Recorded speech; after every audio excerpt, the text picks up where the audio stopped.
شفاعة وهذا مطلبي يا نبي يا رسول الله يا نبي يا نبي.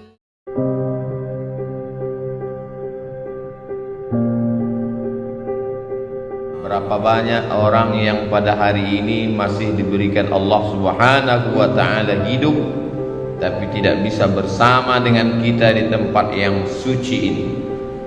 Mengapa demikian? Karena dicabut Allah Subhanahu wa ta'ala nikmat sehat.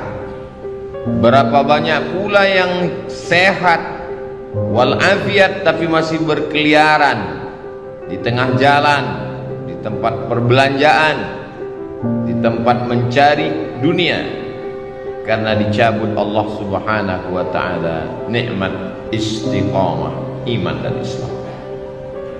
Yusbihu mu'minan, paginya beriman, wa yumsi kafiran, petangnya kafir. Begitu cepat hati itu berubah. Makanya di antara doa yang diajarkan Nabi, ya muqallibal qulub, engkau yang membolak-balikkan hati, sabbit qulubana, kokohkan hati kami, ala dinik, dalam agamamu, wa ala ta'atik, dalam ketaatan kepadamu. Wahai Mu'adz bin Jabal, nanti engkau akan bertugas ke Yaman, mengumpulkan zakat dan berdakwah, engkau akan sibuk. Maka baca doa ini supaya hatimu istiqamah. Allahumma a'inni, tolong aku ya Allah, ala dzikrika, supaya hatiku selalu berzikir mengingatmu, wa syukrika, selalu bersyukur kepadamu, wa husni ibadatik, selalu beribadah dengan ibadah yang terbaik. Hidup ini singkat, tapi resiko yang akan diterima di alam barzakh begitu lama, dan yang lebih lama lagi adalah ketika nanti akan berhadapan dengan Allah Subhanahu wa ta'ala. Faman kana yarju liqa'a rabbih, siapa yang yakin bahwa dia akan berjumpa dengan Allah Subhanahu wa ta'ala, falyamal 'amalan salihah, maka di antara bekal hanya amal saleh. Tapi amal saleh itu pun akan hilang seperti debu dihembus angin. Wala yusyrik bi'ibadati rabbih ahada, jangan pernah mempersekutukan Allah Subhanahu wa ta'ala. Lain asyrakta, kalau kau persekutukan Allah, la yahbatanna amaluka, maka semua amalmu gugur. Seperti pohon kayu yang daunnya rindang, dihembus angin puting beliung, lalu kemudian gugur daun-daunnya, yang tinggal hanya batang kayu dan ranting-ranting hampa.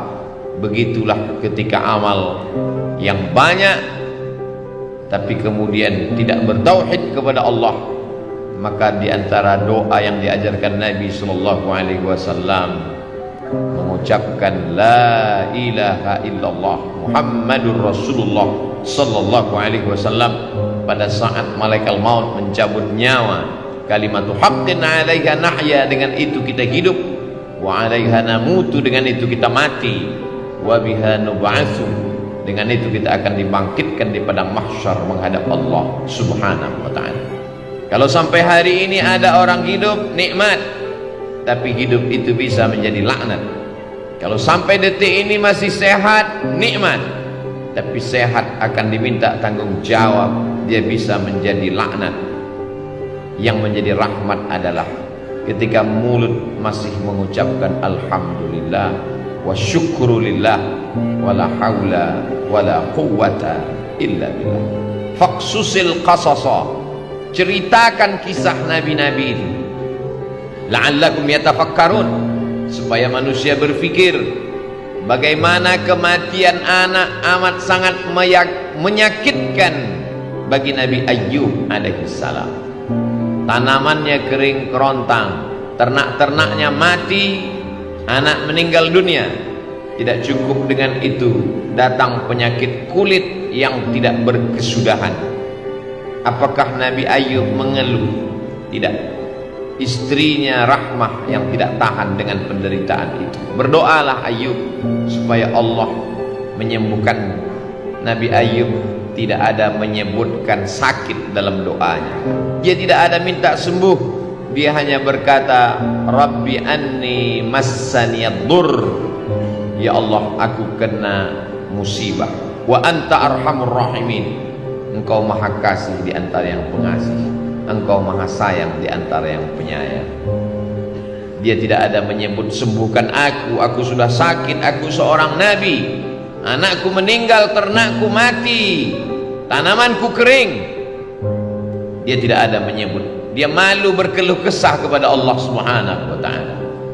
Orang yang sudah jatuh cinta kepada Allah, maka semua yang dilakukan Allah itu indah.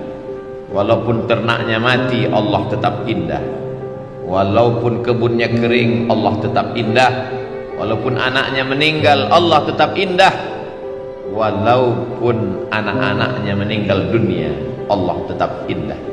Tapi tak semua orang yang berada di sekeliling kita melihat Allah indah ketika yang diberikan Allah tak sesuai dengan keinginannya. Ketika dia ingin punya anak, ternyata anak tidak kunjung tiba, dia katakan Allah tidak indah.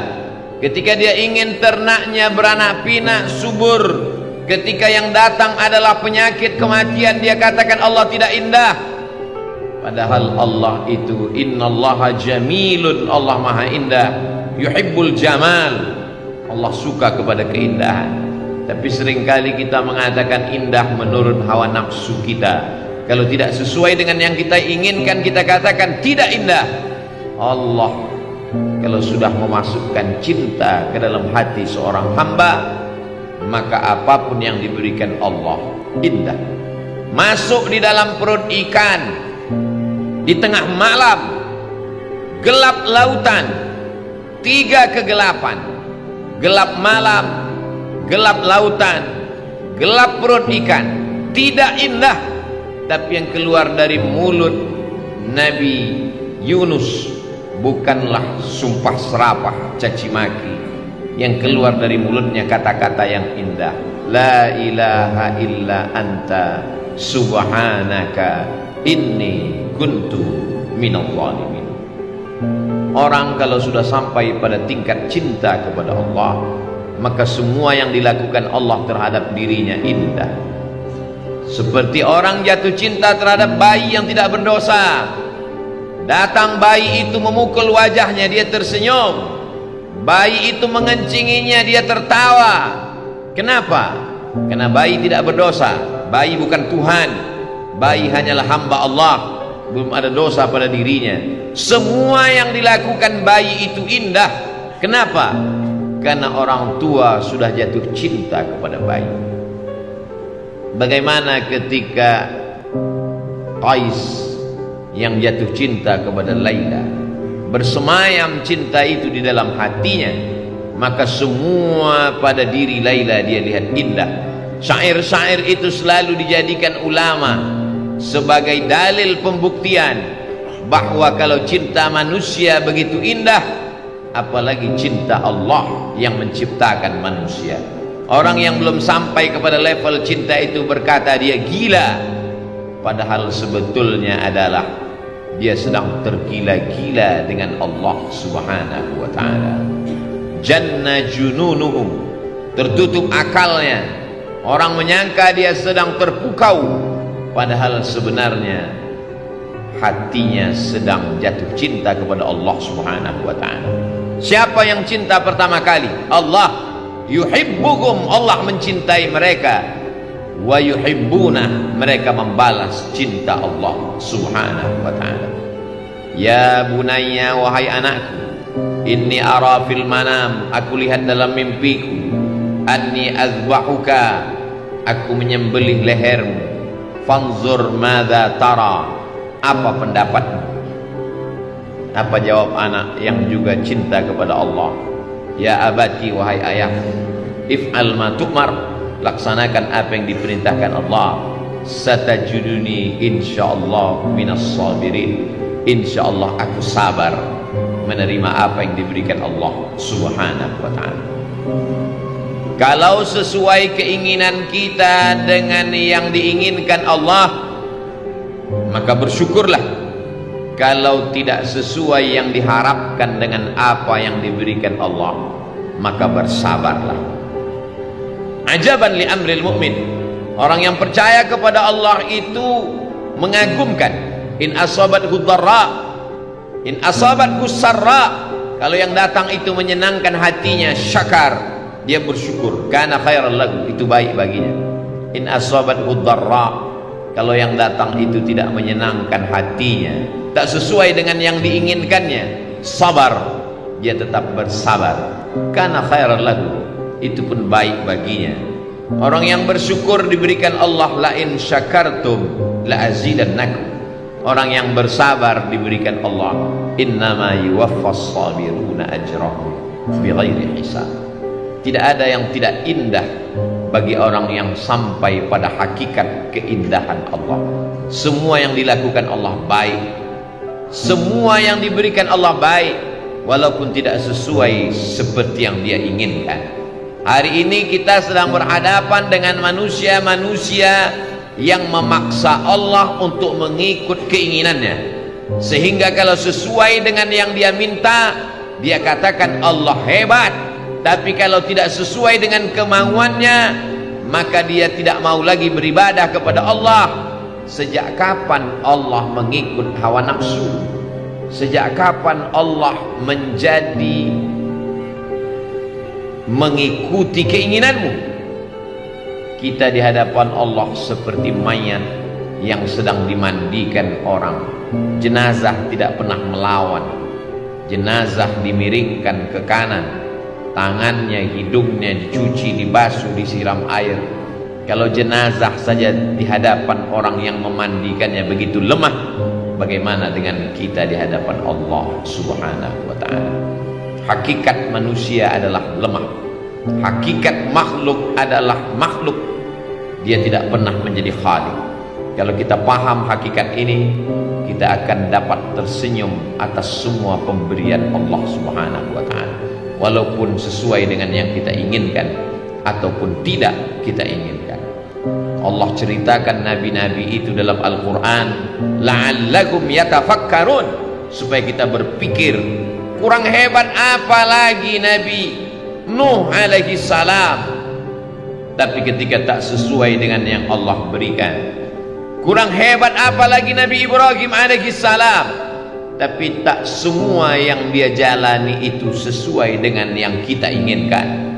Kurang hebat apa lagi Nabi Musa alaihi salam, tapi dalam kehidupannya juga penuh dengan tetes peluh keringat dan air mata. Belum lagi dia mukallaf, belum lagi dia berakal, dia terpaksa mesti dihanyutkan di tengah sungai Nil, sesuatu yang di luar logika akal manusia. Tidak indah menurut kita, tapi begitu kehendak Allah Subhanahu wa ta'ala. Dibesarkan di istana Fir'aun, sampai akhirnya Allah mesti mengeluarkannya, jatuh menjadi pengembala kambing, thamaniya hijaj, 8 musim, 8 tahun lamanya. Tidak indah bagi kita, tapi begitu kehendak Allah. Innama amruhu idza arada syai'an ay yaqula lahu kun fayakun. Kalau ada dalam hidup ini tidak indah, padahal kita sudah berbuat baik, berniat baik, berpikir baik, berkata baik, berbuat baik, datang tidak baik, satu-satunya kunci hanya husnuzan kepada Allah Subhanahu wa ta'ala. Husnuzan kepada Allah itu indah. Innama ana inda husni zanni 'abdi bi, aku menurut prasangka hambaku kepada aku. Satu-satunya cara menerima keputusan Allah hanyalah ridha. Makanya sebelum matahari terbit kita katakan, raditu billahi rabba, aku ridha engkau sebagai Rabbku, aku ridha engkau sebagai penciptaku, aku ridha engkau sebagai pengatur hidupku. Serahkan semuanya kepadaku. Setelah aku berusaha, setelah aku berdoa, setelah aku bertawakal, puncaknya adalah ridha. Hanya orang-orang yang ridha kepada Allah yang diundang menemui Allah. Ya ayyatuhan nafsul mutmainnah, wahai jiwa yang tenang. Mengapa jiwa itu tenang? Karena dia sudah ridha sampai kepada level maqam tertinggi, maqam ridha. Irji'i ila rabbiki, kembalilah engkau menghadap Allah radiyatan mardiyah, engkau ridha dan Allah pun ridha kepada.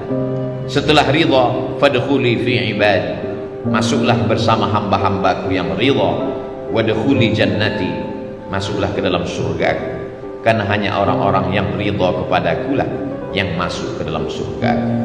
Tapi hati kita belum tentu ridha terhadap semua keputusan Allah. Hati itu keras, hati itu melawan, hati itu berontak. Aku sudah sholat, aku sudah puasa, aku sudah berzikir, aku sudah sedekah, sudah bangun masjid, kenapa tidak sesuai seperti yang kuinginkan?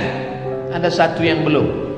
Mungkin kau sudah ikhlas menggunakan hartamu, mungkin kau sudah tulus menggunakan nyawamu, tapi satu yang belum, kau belum ridha menerima keputusan Allah Subhanahu wa ta'ala. Sehingga ketika orang sudah masuk ke dalam surga, Allah bertanya, "Madza turidun?" Hai penghuni surga, apa yang belum kalian dapat? Jannatin tajri min tahtihal anhar, surga beserta isinya, taman-taman yang indah, semua sudah dapat. Apa yang belum? Penghuni surga menjawab, ada yang satu yang belum ya Allah, ridhaka, kami belum dapat ridhamu. Kata Allah, ridhaku hanya diperoleh orang yang ridha menerima segala keputusan. Berat, sakit, tapi dia tetap tersenyum karena dia tahu bahwa yang memberikan ini adalah Allah. Rencana Allah jauh lebih indah. Kata-kata terlalu mudah diucapkan lidah, tapi ketika sampai dalam diri kita, yang membuat kita ridha itu pun hanya Allah Subhanahu wa ta'ala. Kita hanya mampu berkata la haula wala quwwata illa billah. Barakallahu li wa lakum fil Qur'anil azim wa nafa'ani wa iyyakum bima fihi minal ayati wadh-dhikril hakim wa taqabbala minni wa minkum tilawatahu innahu huwal ghafurur rahim.